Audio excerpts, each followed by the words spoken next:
রাজি। আমার বিয়ের পর একটা মেয়ের বিয়ের পর তো তার জামাই বাড়ি সব, তাই না? আর আমার বিয়ের পর আমার হাজবেন্ড আমাকে যেখানে রাখবে আমি সেখানেই থাকবো। যদি গাছতলায় রাখে আমি গাছতলায় থাকতেই রাজি আছি, সমস্যা নেই।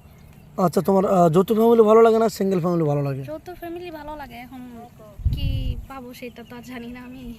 আচ্ছা, যাই হোক, যৌথ ফ্যামিলি ভালো লাগে এখন তুমি বলছো, কিন্তু বিয়ের পর তো আবার মত তো পাল্টা যাবে না যে আমার শুধু স্বামী হলে ভালো হতো বা তাদের সাথে খারাপ ব্যবহার করবে।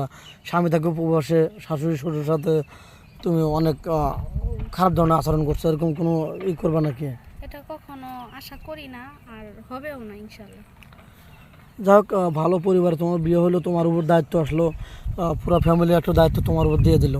তুমি অবশ্যই দায়িত্বর আবার মানে অবহেলা করবে কিনা, বা পরকে লিপ্ত হয়ে তার টাকা পয়সা মেরে দিয়ে চলে যাবে কিনা, এই ধরনের কোনো কাজ করবে?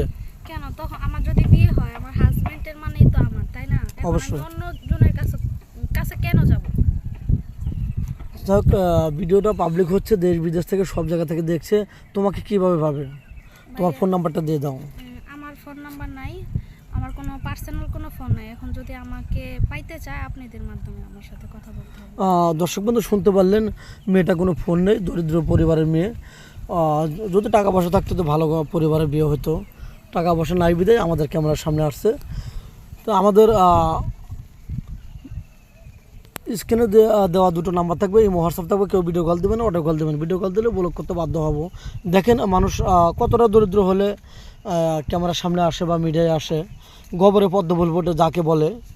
আর টাকা পয়সা থাকলে পরে অবশ্যই ভালো একটা পরিবারের বিয়ে হতো। আচ্ছা, তুমি কি মানে স্বামী পেয়ে কী ধরনের সেবা করে মারা হতে চাও বা জীবন কাটাতে চাও স্বামীকে নিয়ে, একটু বলো দর্শকদের উদ্দেশ্যে। আমি চাই আমি আমার হাজবেন্ডের সাথে যেন সবসময় ভালোভাবে চলাফেরা করতে পারি, ভালো তাকে ভালো রাখতে পারি, এইভাবেই যেন আজীবন থাকতে পারি, এতটুকু। লাল শাড়ি পরে সাদা শাড়ি